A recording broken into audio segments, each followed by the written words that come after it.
السلام عليكم. يعطيك العافية. عم نصور معلش؟ شلون امورك؟ الله يتقبل يا رب. وين صرت باي صورة؟ والله عم بحفظ انا. عم تحفظ؟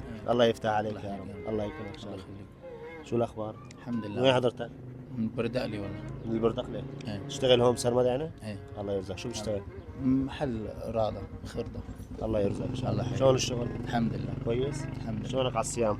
تمام الحمد لله. الامور بخير؟ الحمد لله. شو طابخين اليوم؟ ما سألت انا مالي يعني. ما سألت. شو رايك هيك تفاجئهم وتاخذ معك هيك وجبة افطار صايم؟ موافق؟ كون هيك الله رايد. الحمد لله رب العالمين ان شاء الله باذن الله تعالى. هذا بيدك قرآن كريم صح؟ ايه. صح. كريم. شد عدد السور؟ 114 سورة. نتأكد معلش؟ نشوف هيك بالاخير هون. اسمعنا عدد سور القرآن.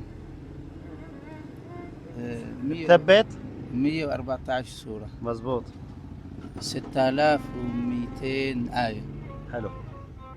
طبعا اختلف بعدد الآيات، في 6200 حسب المكي والمدني يعني هيك. نعم الله يفتح عليك ان شاء الله. الله. مزبوط. كم عدد افراد اسرتك؟ 6 مع أنا والأم، 4 أولاد وأنا والأم. ما شاء الله الله يفتح عليكم يا رب. معناتها وجبة وحدة لشخصين ما بتكفيكم، بدك تنتين مزبوط؟ تفضل. هاي 4 وجبات افطار صايم ان شاء الله تاكلوهم بالهنا ان شاء الله. مقدمات من مطعم الديوان، بامكانك هلا تروح تستلمهم وتضل مكمل بوجهك على البردقلة. الله يجزيك. الله يكرمك. يفرجك. عنوانه مول البدوي بتعرفه؟ ايه.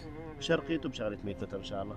مول البدوي ايه. تمام. شرقيته ب 100 متر. حمام السوق تبع سرمدة إيه. ما قبيله تماما. سأل على مطعم الديوان بدلوك. السلام عليكم. الله يتقبل يا رب. السلام عليكم.